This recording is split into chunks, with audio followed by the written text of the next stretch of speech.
नमस्कार, छत्तीसगढ़ कौशल्य भूमि देख रहे हैं आप। आपके साथ मैं हूं स्वीटी दीक्षित। रुक करेंगे छत्तीसगढ़ की खबरों की ओर। भारतीय जनता पार्टी ने आने वाले विधानसभा चुनाव में सबके मन की बात की सुझाव पेटी में मत लिया। उसके बाद का घोषणा पत्र तैयार करते हुए जनता जनार्दन के विभिन्न वर्गों से राय शुमारी करने के बाद घोषणा पत्र तैयार किया जाएगा। छत्तीसगढ़ के समाज का कोई भी वर्ग नहीं छूट पाए, इसलिए आज हम बलौदाबाजार विधानसभा क्षेत्र में छत्तीसगढ़ियों के मन की बात जानने की कोशिश की। सर्वप्रथम जिला न्यायालय परिसर में क्षेत्र के विद्वान अधिवक्ताओं से भेंट मुलाकात कर उनसे सुझाव लिया। पंचायत सचिव, आंगनबाड़ी कार्यकर्ता, मितानिन और रसोइया संघ की महिलाओं से बातचीत की। वादा करो कि इसको पूरी ट्रांसपेरेंसी के साथ करोगे। देखिए, जहाँ तक सवाल है, मैंने को इस बारे 3 लाख का लोन दिलवा दिया, हमारा प्रोडक्ट बिक नहीं रहा है, हमको कर्जदार बना दिया। तो ये आधी अधूरी योजना। आप क्या कर्जदार बनाओगे बहनों को? उनका माल कैसे बिके, उसी पे लोन दिलवाओ, उनको गारंटी दो जिससे वो अपने पैरों में खड़ी हो सके। तो वास्तव में इस प्रकार के अनेकों विषय। अब जैसे मैं आज सब्जी मंडी में गया था, प्रधानमंत्री की 5 लाख की आयुष्मान की हुई। और सूरजपुर के बरसदेई चौकी के खटगावा गांव में पुलिस पर लाठी डंडे से ग्रामीणों ने हमला किया। दरअसल 2 गुटों में हो रही झड़प की सूचना पर पुलिस पहुंची, जहां लोगों ने हमला कर दिया। हमले के बाद पुलिसकर्मी जान बचाकर भागे। इस दौरान 4 पुलिसकर्मी घायल भी हो गए, जिनका इलाज जारी है। 2 पुलिसकर्मियों की गंभीर हालत को देखते हुए मेडिकल कॉलेज अंबिकापुर रेफर कर दिया गया है।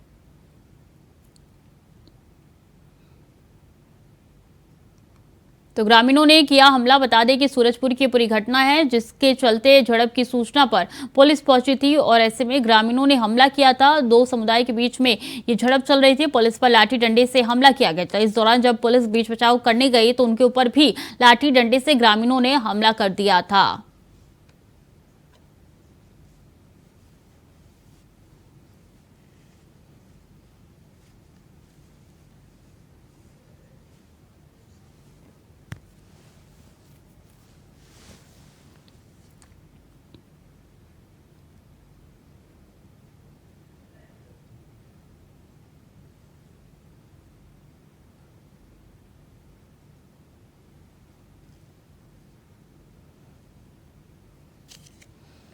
और 2600 मेगावाट वाले कोरबा के नेशनल थर्मल पावर प्लांट परियोजना क्षेत्र के लोगों की समस्याएं काफी समय से बनी हुई है, जिन्हें सुलझाने की कोशिश नहीं की जा रही है।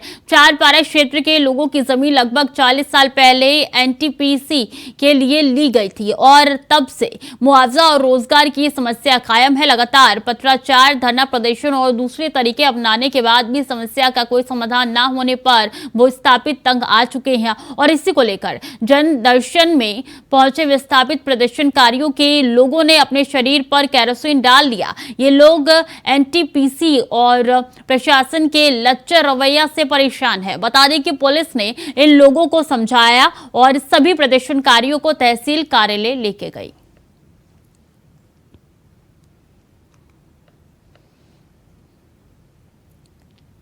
चंद्रा समाज के पौड़ी पहाड़ स्थित भवन पर कुछ लोगों ने अवैध कब्जा कर रखा है। ऐसे में समाज के कार्यक्रम के लिए भवन उपलब्ध नहीं हो पा रहा है। बार बार की पहल और अनुरोध के बाद भी जब बात नहीं बनी तो यह मामला थाना तक पहुंच गया। यहां दोनों पक्षों के बीच जमकर विवाद की स्थिति बनी और हंगामा भी हुआ। इस दौरान समाज के लोगों ने थाना प्रभारी के खिलाफ जमकर नारेबाजी की और अपने गुस्से का इजहार किया। हमारा यहाँ भवन है पौड़ी पहाड़ चंद्रा समाज का। वो भवन में सभी का अधिकार है। हमारे चंद्रा साहब जितने लोग रहते हैं, चाहे वो एम्प्लॉई हो, चाहे नॉन एम्प्लॉई हो, चाहे कोई बिजनेस करता है, कुछ भी करता है, रोजी मटरी कुछ भी करता है, सबका भवन में अधिकार है। पिछले कुछ दिनों से या कुछ महीनों से समझ लीजिए तो कुछ लोग समाज के कुछ लोग नाम एक हाँ जिसमें कमलेश और ये लिखिका लोग हैं, ये लोग एकाधिकार करके बोलने लगे और ये भवन हमारा है और उसमें करके एक चिट फंड टाइप का कंपनी उसमें खोल ली वो लोग। जबकि उस जो खोला है कंपनी उसका एड्रेस है रिश्ता कबीरा। हम लोग कहना है आपका जो भवन है, आपने जो भी चालू किया है उसको बहुत बढ़िया, जहाँ उसका रजिस्ट्रेशन है। और कोरबा के बीहड़ वनांचल क्षेत्र में मानवता को शर्मसार करने का मामला सामने आया। दरअसल मां के साथ नहाने गए एक 1.5 साल के बच्चे की गहरे पानी में डूबने से मौत हो गई है। शव को मोर्चरी के अभाव में घर पर रख परिजनों पूरी रात निगरानी करते रहे। अपने मासूम बच्चे को खो चुके पिता पर उस समय दुखों का पहाड़ टूट गया जब शव को पोस्टमार्टम के लिए ले जाने के लिए सरकारी 4 पहिया वाहन तक नसीब नहीं हुआ। शव को 55 किलोमीटर दूर तक बाइक से लेकर मेडिकल कॉलेज अस्पताल पहुंचे, तब वहीं जाकर पोस्टमार्टम की कार्रवाई पूरी हो सकी।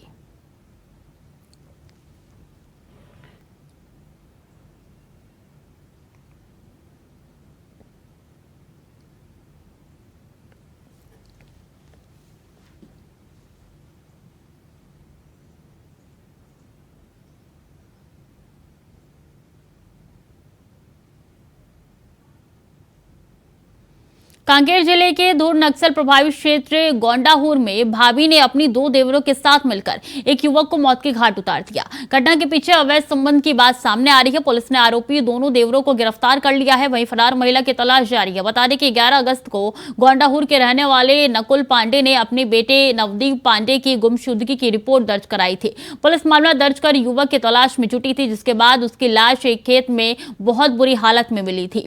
उसके सिर पर गंभीर चोट के निशान थे और काफी खून भी बह रहा था। पुलिस ने शव को पोस्टमार्टम करने के लिए भिजवाया, जिसमें युवक की हत्या की पुष्टि हुई।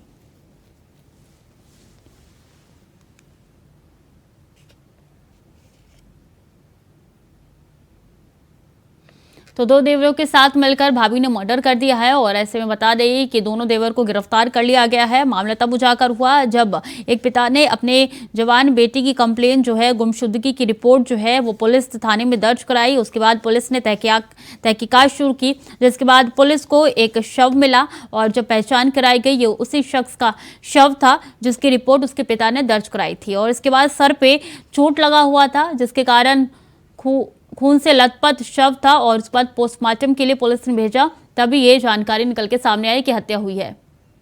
इसी खबर पर ज्यादा जानकारी के साथ कमलेश हीरा हमारे साथ जुड़ चुके हैं। कमलेश, क्या है ये पूरा मामला? किस तरीके से एक भाभी ने 2 देवरों के साथ मिलकर इस कत्ल को अंजाम दिया? क्या है पूरी जानकारी? जी मैम, बताना चाहूंगा ये कांकेर जिला का पखांजूर का जिला का मामला है, गोंडाहुर का। ये अवैध पहले से ही संबंध चल रहा था और इसी के चलते इसके साथ बहुत छेड़खानी भी हुआ है और ये लापता भी हो गया था। नहीं तो कैसे अवैध संबंध चल रहा था, कैसे इस बात की जानकारी मिली? क्योंकि हमारे पास तो जानकारी ये है कि मौत की यहाँ पे पुष्टि हुई है, हत्या की पुष्टि हुई है, तो कैसे भाभी तक पहुंचाया गया, कैसे पुलिस ने तहकीकात की? जी बताना चाहूंगा, ये जो संबंध था ये पहले से, बहुत पहले से इनके साथ आना जाना चल रहा था घर पे और उसी के चलते ये संबंध बना है।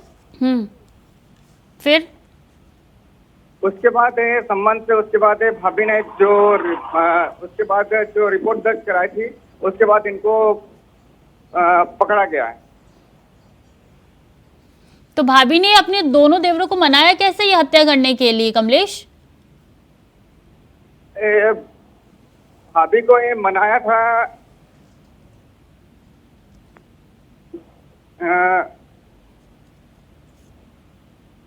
इनको तो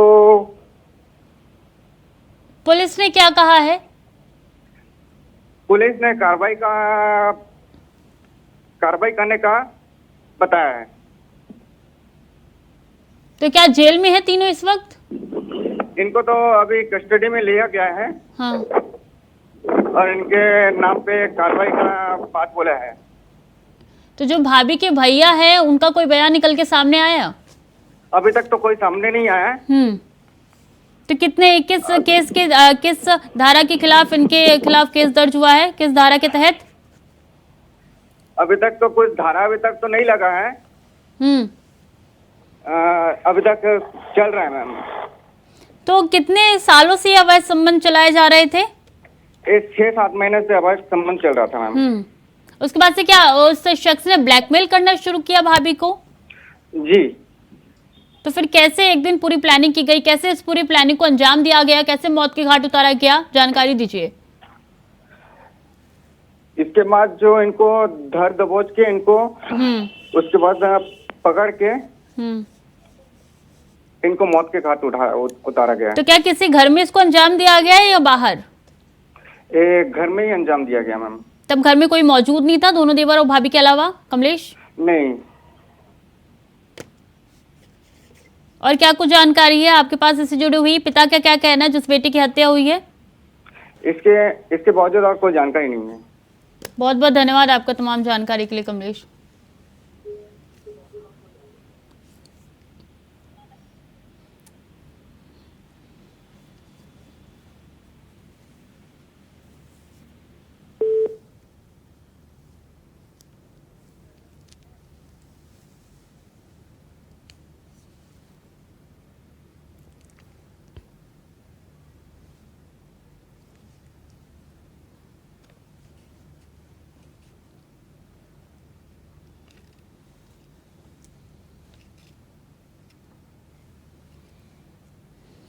और भिलाई में डेंगू का कहर लगातार जारी है। 10 और नए मरीज मिलने से यह आंकड़ा बढ़कर 147 हो गया है। डेंगू की चपेट में भिलाई के बाद अब दुर्ग शहर भी आ गया है। टाउनशिप में डेंगू के सबसे ज्यादा मरीज मिले हैं। जिला प्रशासन और बीएसपी के तमाम कोशिशों के बावजूद मरीजों की संख्या बढ़ती जा रही है, जिसको लेकर दुर्ग जिला कलेक्टर ने भी हॉटस्पॉट एरिया का दौरा किया है।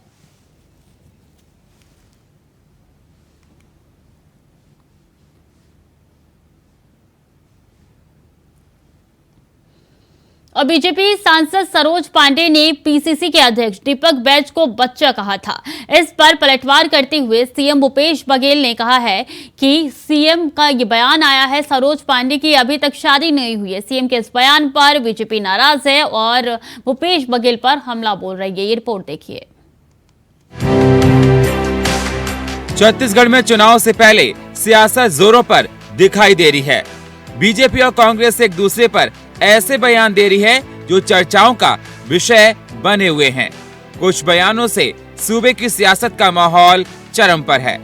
सीएम भूपेश बघेल ने भाजपा सांसद सरोज पांडे द्वारा छत्तीसगढ़ प्रदेश कांग्रेस कमेटी के प्रदेश अध्यक्ष दीपक बैज के बयान पर, जिन्होंने उनका कहा था कि दीपक अभी बच्चा है, का पलटवार करते हुए मुख्यमंत्री भूपेश बघेल ने कहा कि सरोज पांडे की तो अभी शादी भी नहीं हुई और हंस दिए। दरअसल ये बात सीएम भूपेश बघेल ने सांसद सरोज पांडे के द्वारा पीसीसी अध्यक्ष दीपक बैज को बच्चा कहे जाने पर कही। ये बात सीएम भूपेश बघेल ने उस समय की जब भगवान शंकर जी पर जल चढ़ाने और 7 करोड़ की सिंचाई परियोजना का लोकार्पण करने पाटन के कोही गांव पहुंचे थे। उसी तरह का उन्होंने भी इस पर पलटवार किया। उसी दौरान मीडिया के सवालों का जवाब देते हुए उन्होंने ये बात कही और ठाके लगाए। माथा पच्ची को दीपक बैज क्या देखते हैं? शैलजा जी के सामने जो जूतम पैजार हुआ, एक दूसरे को कूटे पीटे, उसका दीपक जी क्या कहेंगे? उनको दीपक जी को उसका जवाब देना चाहिए। अरे हमारी बात अभी छोड़े, पहले अपने ही ठीक कर लें। मोहन मरकाम को बाहर करके खुद बैठे हैं, तो अपने यहाँ पर जो बात कहते हैं, दीपक जी को बोलने का भी आधार नहीं है। दीपक जी को बोलने के पहले बहुत कुछ सोचना चाहिए। अभी बच्चे हैं, अभी सीखे। मुख्यमंत्री देखिए, 2 बार के विधायक है, लोकसभा जीते हैं, अब उसको बच्चा कर रहे हैं, तो फिर वो तो शादीशुदा हैं, उसके बाल बच्चे हैं। सरोज पांडे जी पे शादी भी नहीं हुई है, तो फिर तो और संकल्प शिविर में गृह मंत्री जी ने सरोज के बयान पर पलटवार करते हुए भूपेश बघेल के इस बयान के बाद सियासत जोरों पर है। बीजेपी और कांग्रेस इस पर एक दूसरे को घेर रही है। Bureau report, India voice, Raipur. और दुर्ग जिले के जामुल थाना क्षेत्र में मंगलवार सुबह सूर्यकुंड तालाब में डूबने से बच्चे की मौत हो गई। बता दें कि घासीदास नगर का रहने वाला ये बच्चा अपने कुछ दोस्तों के साथ नहाने गया था। इस दौरान गहराई में जाने से वो डूब गया। साथ ही आसपास के लोगों ने उसे बचाने का प्रयास किया, लेकिन सफल नहीं हो पाए। सूचना मिलने पर जामुल पुलिस मौके पर पहुंची और बच्चे के शव को कब्जे में लेकर पोस्टमार्टम के लिए भेज दिया।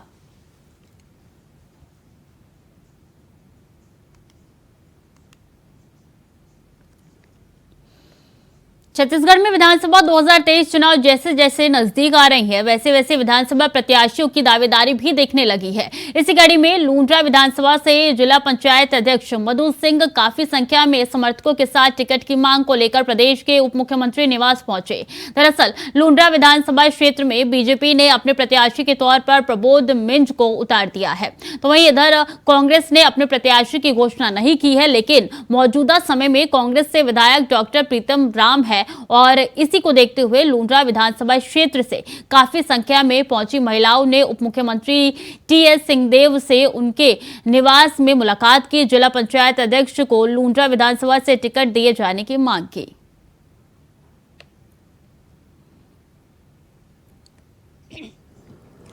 27 साल मुझे भी राजनीति में हो गया है और हमेशा सबके साथ मिलके काम करना हमने सीखा है और पार्टी की जो निर्देश अभी तक जो मिले हमने हमेशा उसका पालन किया है और लगातार 4 बार जिला पंचायत के लिए लड़ी, 1 बार सरपंच के लिए।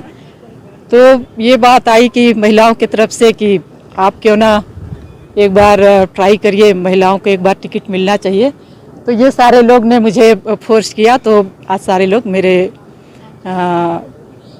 मेरे को साथ देने के लिए यहाँ पर आए। मांगे कि एक सीट महिला को दिया जाए और लुंड्रा से हम लोग हमारे जिला पंचायत अध्यक्ष मधु सिंह के लिए आए थे कि उनके लिए दिया जाए। कांकेर जिले में महिलाओं के एक समूह ने यूट्यूब से राखी बनानी सीखी है, जो गोबर सब्जियों के बीच और छत्तीसगढ़ के फेमस कोदो चावल और कुटकी से बेहद कम लागत में सुंदर राखियां बनाई गई। इस राखी की डिमांड भी काफी ज्यादा देखी जा रही है। बता दें कि महिलाओं की बनी हुई 3000 राखियां हाथों हाथ बिक गई है, तो वहीं महिलाओं ने सिर्फ 5000 रुपए खर्च करके ये काम शुरू किया है, जिसकी कीमत आर्टिफिशियल राखियों से बेहद कम है। जिसके बाद महिलाओं ने कहा कि गौठान योजना से सीएम ने प्रदेश की महिलाओं को आत्मनिर्भर बनाया, जिससे उनकी आर्थिक स्थिति भी सुधर रही है।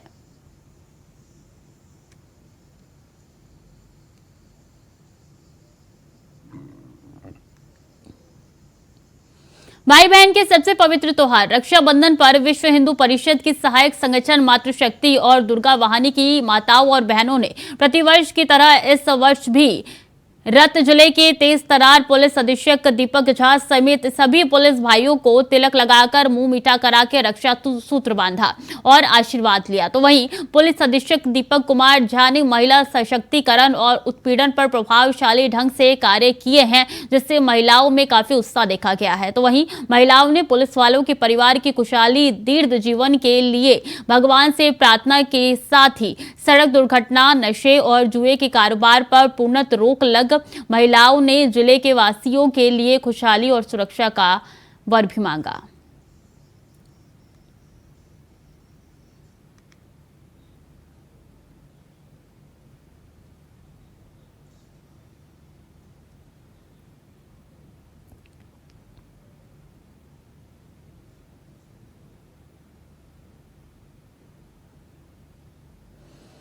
चलिए अब सीधे चलेंगे जहां पे राहुल गांधी क्या कुछ कह रहे हैं, हमको सुनवाते हैं। आसानी से पूरे कर्नाटक में घूम पाए। ಹಾಗೇನೆ ಮನೆಯಲ್ಲಿರ್ತಕ್ಕಂತ ನಮ್ಮ ತಾಯಂದ್ರು ಹೆಣ್ಮಕ್ಳು ಕರ್ನಾಟಕ ರಾಜ್ಯದ ಮೂಲೆ ಮೂಲೆಗೆ ಸಲೀಸಾಗಿ ಪ್ರಯಾಣ ಮಾಡಂಗಿರಬೇಕು ಅಂತ बिना डरे बिना घबराए ಸರಿ ಸರ್ बिना डरे बिना घबराए ಯಾವುದೇ ಒಂದು ಹೆದರಿಕೆ ಇಲ್ಲದೆ ಯಾವುದೇ ಒಂದು ಭಯ ಇಲ್ಲದೆ ದೇಶ ರಾಜ್ಯದ ಮೂಲೆ ಮೂಲೆ ಓಡಾಡಬಹುದು ಅಂತ ಹೇಳಿ विपक्ष ने कहा कि ऐसा काम करा नहीं जा सकता। ನಮ್ಮ ವಿರೋಧಿಗಳು ನಮಗೆ ಹೇಳಿದ್ರು ಇಂತ ಕೆಲಸನ ಮಾಡಕ್ ಸಾಧ್ಯವೇ ಇಲ್ಲ ಅಂತ। प्रधानमंत्री ने खुद कहा कि कांग्रेस पार्टी सच नहीं बोल रही है। ಪ್ರಧಾನಮಂತ್ರಿಗಳು ಖುದ್ದಾಗಿ ಹೇಳಿದ್ರು ಕಾಂಗ್ರೆಸ್ ಪಕ್ಷ ಇವತ್ತು ಸತ್ಯಕ್ಕೆ ದೂರವಾದಂತ ಮಾತುಗಳನ್ನ ನುಡಿತಾ ಇದ್ದಾರೆ ಅಂತ ಹೇಳಿ। सच्चाई आपके सामने है। ನಿಜ ಇವತ್ತು ನಿಮ್ಮ ಮುಂದೆ ಬಯಲಾಗಿದೆ। आज 1 करोड़ से ज्यादा महिलाओं के बैंक अकाउंट में 2000 रुपए गया है। ಇವತ್ತು 1 ಕೋಟಿಗೂ ಹೆಚ್ಚು ಮಹಿಳೆಯರ ಅಕೌಂಟ್ಗಳಿಗೆ 2000 ರೂಪಾಯಿ ನೇರವಾಗಿ ಪಾವತಿಯಾಗಿದೆ। कर्नाटक की बसों में हमारी बहनें मुफ्त में घूम रही हैं। ಕರ್ನಾಟಕ ರಾಜ್ಯದಲ್ಲಿರ್ತಕ್ಕಂತ ಬಸ್ಗಳಲ್ಲಿ ಹೆಣ್ಮಕ್ಳು ಉಚಿತವಾಗಿ ಪ್ರಯಾಣ ಮಾಡ್ತಾ ಇದ್ದಾರೆ। 10 किलो चावल हर परिवार को मिल रहा है। 10 किलो ಅಕ್ಕಿ ಪ್ರತಿಯೊಬ್ಬರಿಗೂ ಕೂಡ ಸಿಗ್ತಾ ಇದೆ. और ये जो हमारा स्कीम है दुनिया का सबसे बड़ा कैश ट्रांसफर स्कीम है. ಇವತ್ತು ನಾವು ಕೊಟ್ಟಿರ್ತಕ್ಕಂಥ ಕರ್ನಾಟಕ ರಾಜ್ಯಕ್ಕೆ ಈ ಯೋಜನೆ ವಿಶ್ವದಲ್ಲೇ ಅತ್ಯಂತ ದೊಡ್ಡ ನೇರವಾಗಿ ಪಾವತಿ ಆಗ್ತಿರ್ತಕ್ಕಂಥ ಯೋಜನೆಯನ್ನು ನಾವು ಅನುಷ್ಠಾನಕ್ಕೆ ತಂದಿದ್ದೀವಿ. हिंदुस्तान का सबसे बड़ा कैश ट्रांसफर स्कीम है. ಭಾರತ ದೇಶದಲ್ಲೇ ಅತ್ಯಂತ ದೊಡ್ಡ ಹಣನ ಪಾವತಿ ಮಾಡುವಂತ ಯೋಜನೆ ಮಾಡಿದ್ದೀವಿ. ऐसे दुनिया में कोई प्रदेश नहीं है जहां इतना पैसा सरकार महिलाओं को दे रही है. ವಿಶ್ವದಲ್ಲೇನೆ ಯಾವೊಂದು ಜಾಗ ಕೂಡ ಇಲ್ಲ, ಯಾವೊಂದು ರಾಜ್ಯ ದೇಶ ಇಲ್ಲ ಇಷ್ಟು ಹಣವನ್ನ ಮಹಿಳೆಯರಿಗೆ ನೇರವಾಗಿ ಕೊಡುವಂತದ್ದು. ये 2000 रुपए जो है ये छोटी बात नहीं है. ಈ ಒಂದು 2000 ರೂಪಾಯಿ ನಾವು ಖಾತೆಗಳಿಗೆ ಹಾಕ್ತಿರ್ತಕ್ಕಂಥದ್ದು ಇದೇನು ಸಣ್ಣ ಪ್ರಮಾಣದ ಹಣವಲ್ಲ. इससे महिलाओं को सेफ्टी नेट मिलेगा. ಇದರಿಂದ ಮಹಿಳೆಯರಿಗೆ ಒಂದು ಸಂರಕ್ಷಣೆ ಸಿಗ್ತಾ ಇದೆ. थोड़ा सा पैसा वो बचा पाएंगी. 2000 ರೂಪಾಯಿ ಇವತ್ತು ಅವರು ಉಳಿಸ್ಕೋಬಹುದು. बच्चों की शिक्षा के लिए किताब खरीदी जा सकती है. ಮಕ್ಕಳ ಒಂದು ವಿದ್ಯಾಭ್ಯಾಸಕ್ಕೆ ಪುಸ್ತಕಗಳನ್ನ ಕೊಂಡ್ಕೋಬಹುದು. ये आपके ऊपर है, आप क्या करना चाहते हैं. ಇದು ನಿಮಗೆ ಸೇರಿದಂತದ್ದು, ನಿಮಗೆ ತಿಳಿದಂತೆ ಯಾವ ರೀತಿಯಾಗಿ हमने जो वायदा किया था हमने वो पूरा कर दिया है. ನಾವು ಕೊಟ್ಟಿದ್ದಂತ ಮಾತು, ನಾವು ಕೊಟ್ಟಿದ್ದಂತ ಆಶ್ವಾಸನೆಯನ್ನು ನಾವು ಪೂರೈಸಿದೀವಿ, ಈಡೇರಿಸಿದೀವಿ. मगर मैं आज स्टेज से फिर दोहराना चाहता हूं ಆದ್ರೆ ನಾನು ಮತ್ತೊಮ್ಮೆ ಇವತ್ತು ವೇದಿಕೆ ಮೂಲಕ ನಾನು ಹೇಳಕ್ ಬಯಸ್ತಾ ಇದ್ದೀನಿ कि कर्नाटक की जो महिलाएं हैं, माताएं हैं, बहनें हैं, ಕರ್ನಾಟಕ ರಾಜ್ಯದ ತಾಯಂದ್ರು, ಅಕ್ಕ ತಂಗಿರ್ ತಾವೇನಿದ್ದೀರಾ, इस स्टेट की जो भी सफलताएं हैं वो आपकी सफलताएं हैं. ಇವತ್ತು ಈ ರಾಜ್ಯದ ಏಳಿಗೆಗೆ ಯಾರಾದ್ರೂ ಕಾರಣವಾದ್ರೆ ತಾಯಂದ್ರ ತಾವೇ ಈ ಏಳಿಗೆಗೆ ಕಾರಣ ಅಂತ ಈ ಸಂದರ್ಭದಲ್ಲಿ ನಾನು ಹೇಳ್ತೀನಿ. इस स्टेट ने जो भी पिछले 70 साल में किया है वो आपने किया है. ಇವತ್ತು ಈ ರಾಜ್ಯದಲ್ಲಿ ಆಗಿರ್ತಕ್ಕಂಥ 75 ವರ್ಷಗಳ ಅಭಿವೃದ್ಧಿ ಯಾರಿಂದಾದ್ರೂ ಆಗಿದ್ರೆ ಅದು ನಿಮ್ಮಿಂದ ಮಾತ್ರ ಅಂತ ಹೇಳ್ತೀನಿ ಈ ಸಂದರ್ಭದಲ್ಲಿ. और हमारे लायक कोई भी काम हो, ಇವತ್ತು ಅದೇ ರೀತಿಯಾದಂತ ಯಾವುದೇ ಕೆಲಸವಾಗ್ಲಿ, चाहे मैं हूं, चाहे सिद्धरमैया जी हो, चाहे खारगे जी हो, कांग्रेस के सब नेता हो, ಇವತ್ತು ನಾನಾಗ್ಲಿ, ಸನ್ಮಾನ್ಯ ಸಿದ್ದರಾಮಣ್ಣವರಾಗಿರ್ಲಿ, ಮಲ್ಲಿಕಾರ್ಜುನ ಖರ್ಗೆ ಸಾಹೇಬರಾಗಿರ್ಲಿ, ಕಾಂಗ್ರೆಸ್ ಪಕ್ಷದ ಯಾರದೇ ಮುಖಂಡರಾಗಿರ್ಲಿ, जब भी आप चाहें आप हमें बताइए. ನೀವು ಯಾವಾಗ್ಲಾದ್ರೂ ಬೇಕಾದ್ರೆ ಮುಕ್ತವಾಗಿ ಬಂದು ನಮ್ಮ ಹತ್ರ ಮಾತಾಡಿ, ನಮ್ಮನ್ನು ಕೇಳಿ. हम आपको झूठे वायदे नहीं करेंगे. ನಾವು ನಿಮ್ಗೆ ಯಾವತ್ತೂ ಕೂಡ ಸುಳ್ಳು ಆಶ್ವಾಸನೆ ಕೊಡೋದಿಲ್ಲ. अगर हम नहीं कर सकते तो हम सीधा बता देंगे कि ये नहीं किया जा सकता. ನಮ್ ಕೈಯಲ್ಲಿ ಅದನ್ನ ಈಡೇರ್ಸಕ್ ಸಾಧ್ಯವಾಗದೇ ಇದ್ರೆ ನಾವು ನೇರವಾಗಿ ನಿಮ್ಗೆ ಹೇಳ್ತೀವಿ ಅದ್ರ ಕೈಯಲ್ಲಿ ನಮ್ಗೆ ಸಾಧ್ಯ ಇಲ್ಲ ಅಂತ ಹೇಳಿ. मगर अगर किया जा सकता है तो हम करके दिखा देंगे. ಆದ್ರೆ ಅದು ಸಾಧ್ಯವಾದ್ರೆ ನಾವು ಅದನ್ನ ಮಾಡೇ ತೀರ್ತೀವಂತ ತಮ್ಗೆ ಆಶ್ವಾಸನೆ ಕೊಡ್ತಾ ಇದೀವಿ. रक्षाबंधन पे एक बार फिर मैं कर्नाटक की महिलाओं को, बहनों को दिल से धन्यवाद देना चाहता हूं. ರಕ್ಷಾ ದಿನದಿಂದ ನಾನು ಮತ್ತೊಮ್ಮೆ ಕರ್ನಾಟಕ ರಾಜ್ಯದ ತಾಯಂದರಿಗೆ, ಅಕ್ಕ ತಂಗಿರಿಗೆ, ಮಹಿಳೆಯರಿಗೆ ತಮ್ಮೆಲ್ಲರಿಗೂ ಕೂಡ ಮನಸ್ಪೂರ್ವಕವಾದಂತಹ ಧನ್ಯವಾದಗಳನ್ನ ಹೇಳ್ತೀನಿ. आपने, ये हमारा स्कीम नहीं है, ये आपका स्कीम है. ಇದು ನಮ್ಮ ಯೋಜನೆ ಅಲ್ಲ, ಇದು ನಿಮ್ಮ ಯೋಜನೆ ಅಂತ ಮತ್ತೊಮ್ಮೆ ಹೇಳ್ತೀನಿ. भारत जोड़ो यात्रा में हमने आपकी बात सुनी. ಭಾರತ್ ಜೋಡೋ ಯಾತ್ರೆ ಮಾಡಿದಂತ ಸಂದರ್ಭದಲ್ಲಿ ನಾವು ನಿಮ್ಮ ಮಾತುಗಳನ್ನ ಕೇಳಿದ್ದೇವೆ. ये कांग्रेस के किसी थिंक टैंक ने स्कीम नहीं बनाया. ಈ ಒಂದು ಯೋಜನೆಗಳು ಕಾಂಗ್ರೆಸ್ ಪಕ್ಷದ ಯಾವುದೋ ಥಿಂಕ್ ಟ್ಯಾಂಕ್ ನ ಮಾಡಿರ್ತಕ್ಕಂಥದ್ದಲ್ಲ. ये किसी बड़े उद्योगपति ने स्कीम नहीं बनाया. ये स्कीम कर्नाटक के महिलाओं ने बनाया. ಇದು ಯಾವುದೋ ಬಂಡವಾಳ ಶಾಹಿಗಳು, ಕಂಪನಿಗಳು, ಕಾರ್ಪೊರೇಟ್ಗಳು ಮಾಡಿರ್ತಕ್ಕಂಥ ಯೋಜನೆ ಅಲ್ಲ, ಕರ್ನಾಟಕ ರಾಜ್ಯದ ಹೆಣ್ಮಕ್ಳಿಗೆ ರೂಪಿಸ್ತಕ್ಕಂಥ आपने हमें ಯೋಜನೆ. रास्ता दिखाया. ನೀವು ನಮಗೆ ತೋರಿಸಿರ್ತಕ್ಕಂಥ ದಾರಿ, इसके लिए आप सबको दिल से धन्यवाद. ಆದ್ರಿಂದ ಮತ್ತೊಮ್ಮೆ ನಾನು ತಮ್ಮೆಲ್ಲರಿಗೂ ಕೂಡ ಮನಸ್ಪೂರ್ವಕವಾದಂತ ಧನ್ಯವಾದಗಳನ್ನ ಕೋರ್ತಾ ಇದ್ದೀನಿ. नमस्कार, जय हिंद. ನಮಸ್ಕಾರ, ಜೈ ಹಿಂದ್.